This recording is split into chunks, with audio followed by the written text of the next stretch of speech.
Job calendar అంటే ఒక ప్రభుత్వం ప్రవేశపెట్టడం అంటే ప్రతి సంవత్సరం ఏ రంగాల్లో ఎన్ని ఉద్యోగాలు ఇస్తాం అనేటువంటిది ఒక తేదీల ప్రకారంగా ప్రకటించి దానికి ప్రయత్నిస్తున్నటువంటి యువకులకి ట్రైనింగ్కి అవకాశం కల్పించడమే జాబ్ క్యాలెండర్ యొక్క ముఖ్య ఉద్దేశం. అయితే గత ప్రభుత్వం జాబ్ క్యాలెండర్ ప్రకటిస్తామని హామీ ఇచ్చి ఏ రకమైన క్యాలెండర్ ప్రకటించిందో మీకు అందరికీ తెలుసు, ఏ క్యాలెండర్ రిలీజ్ చేసిందో మీకు అందరికీ తెలుసు. దాని జోలికి నేను వెళ్ళదలుచుకోలేదు. ఇవాళ మొదటి సంవత్సరంలోనే సుమారు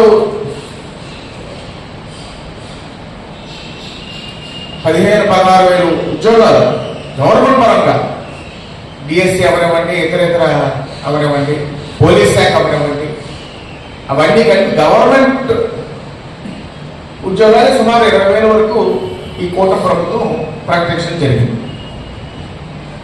ఇవాళ మరీ ఉగాదికి ఇచ్చిన హామీ ప్రకారంగా ఉగాదికి మరో 10,000 ఉద్యోగాలు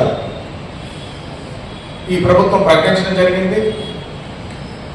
దానికి కూటమి ప్రభుత్వానికి, పెద్దలు చంద్రబాబు నాయుడు గారికి, అదేవిధంగా మన ఉప ముఖ్యమంత్రి వర్యులు పవన్ కళ్యాణ్ గారికి,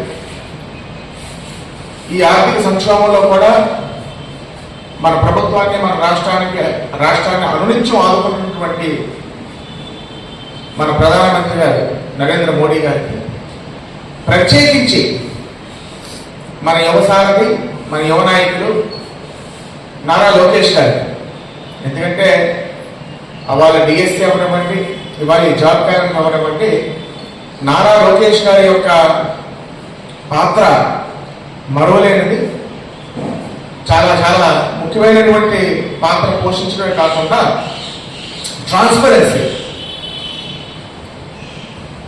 అయింది చెప్తున్నారు, చెప్పింది చేస్తున్నారు. సింపుల్, ఏదో గాలిలో మేడలు కట్టి ప్రజలు మభ్య పెట్టి ప్రజలు మోసం చేసే పరిస్థితి ఈ ఏదైతే 20 లక్షల ఉద్యోగాలు కేటాయిస్తామన్నటువంటి ఈ ప్రభుత్వం యొక్క హామీని నెరవేర్చడంలో రైట్ డైరెక్షన్లో ఈ గవర్నమెంట్ వెళ్తుందని నేను నమ్ముతున్నాను. దానికి బొబ్బిలి నియోజకవర్గ శాసనసభ్యుడిగా తెలుగు యువత తరఫున ప్రభుత్వానికి ధన్యవాదాలు తెలియజేసుకుంటాను. మన ArcelorMittal స్టీల్ ప్లాంట్ రేపు 23వ తారీఖు ఏదైతే శంకుస్థాపన అవబోతుందో అది చాలా చారిత్రాత్మకమైనటువంటి ఘట్టం మన ఉత్తరాంధ్ర ప్రాంతానికి.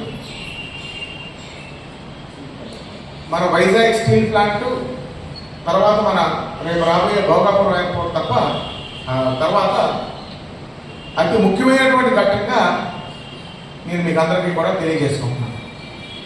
ప్రత్యక్షంగా 25,000 మందికి, పరోక్షంగా మరొక 25,000 మందికి, సుమారు 50,000 మందికి ఉపాధి కల్పించే సంస్థగా ఆ స్టీల్ ప్లాంట్ రూపుదిద్దుకోబోతుందన్న విషయం మీకు అందరికీ కూడా తెలియజేసుకుంటున్నాను. నిజంగా కేంద్ర ప్రభుత్వం యొక్క సహాయ సహకారాలు అవ్వనివ్వండి, మన ముఖ్యమంత్రి గారి మీద ఉన్న నమ్మకం అవ్వనివ్వండి, పవన్ కళ్యాణ్ గారి యొక్క సపోర్ట్ మీద ఉన్నటువంటి అభిమానం అవ్వనివ్వండి, నిజంగా ఇది ఒక చారిత్రాత్మకమైనటువంటి ఘట్టం. ఇవాళ ఎన్డీఏ కూటమి నాయకులు, కార్యకర్తలు అందరూ కూడా ప్రజల్లోకి ఈ అపురూపమైనటువంటి ఘట్టాన్ని తీసుకెళ్ళి దాని యొక్క లాభ ప్రయోజనాలు మన ప్రత్యేకించి మన ఉత్తరాంధ్ర ప్రాంతానికి, మన రాష్ట్రానికి వివరించే విధంగా 23వ తారీఖు లోపు ఒక 10,000 గడపలైన తొక్కి మరి దాని యొక్క విశిష్టతని ఎక్స్ప్లెయిన్ చేయాలని మరి మీ ద్వారా ఎన్డీఏ కూటమి శ్రేణులకి నాయకులకి నేను పిలుపునిస్తున్నాను. గాయత్రి గారి చేతుల మీద